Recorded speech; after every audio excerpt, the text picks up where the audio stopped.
बहुत अच्छा हुआ कि कल रात तुमने भी सभी के खाने के लिए कुछ ना कुछ बना दिया।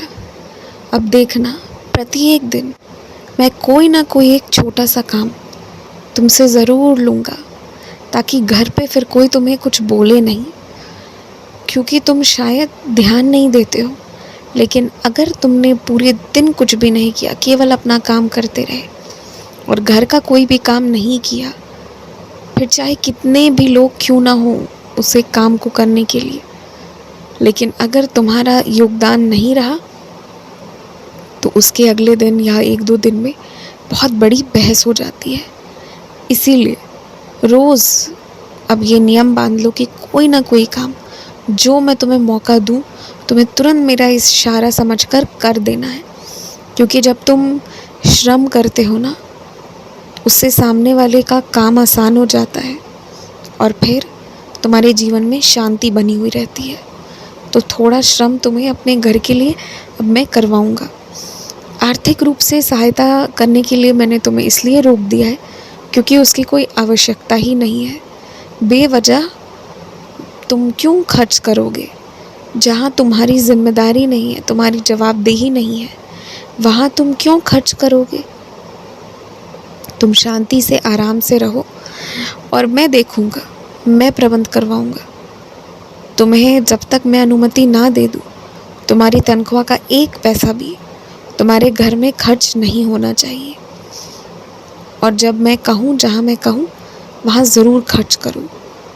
और सुन लो, आज घर पर ही रहना, आज अपने ही काम करते रहना, आज कहीं किसी से मिलने जुलने, कहीं घूमने जाने का मत सोचना। आज घर पर रहो। सोमवार के दिन तुम्हें मैं थोड़ी देर जो भी तुम्हारे कागज़ से जुड़े हुए काम करने हैं वो सब मैं करवाऊँगा। और अगला हफ्ता थोड़ा भाग दौड़ वाला रहेगा क्योंकि मैं तुम्हें अलग अलग दफ्तरों पर ले जाऊँगा, तुम्हारे सारे कागज़ सही करवाऊँगा। मुझे अब तुम्हारी ऐसी तैयारी करा देनी है कि तुम्हें किसी पे आश्रित ना रहना पड़े और तुम्हारे सभी सारे काम जल्द से जल्द पूरे हो जाएं।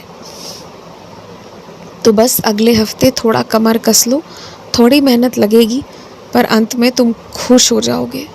और जो गलत फहमियाँ हैं तुम्हारी कुछ नियमों को लेकर, कुछ चीज़ों को लेकर, वो सब भी लगे हाथ दूर होती चली जाएंगी। तुम जैसा भोजन नहीं खाते हो वैसा भोजन पकाकर खिलाने का भी मत सोचो। उदाहरण के लिए, अगर तुम शाकाहारी खाते हो तो मांसाहारी भोजन बनाकर खिलाने का मत सोचो, क्योंकि जब इसे पकाते हो तो तुम्हें दिक्कत होती है, तकलीफ़ होती है। तो इस तकलीफ़ से बनाने की कोई आवश्यकता नहीं है, क्योंकि इस तकलीफ़ को लेकर आज बनाओगे तो लोग तारीफ़ करेंगे, कल से ऐसी ज़िम्मेदारी दे देंगे, इतनी ज़िम्मेदारी दे देंगे ना कि समझने भी नहीं आएंगे कि तुम्हें दिक्कत होती है। तो इसी तरह से जो चीज़ें नहीं कर सकते हो, बर्दाश्त के बाहर है ना, वो किसी और की खुशी के लिए उन चीज़ों को बर्दाश्त मत करो। कोई दूसरा रास्ता निकालो। विकल्प बहुत सारे हैं, सही से बात कर लोगे तो कोई ना कोई विकल्प, अच्छा विकल्प निकल जाएगा। खूब खुश रहो, मुस्कुराते रहो और मैं ज़रूर आऊँगा। तुमने मुझे बहुत प्यार से बुलाया है तो मैं तुम्हारे घर आऊँगा और तुम्हारे हाथ से भोजन करूँगा।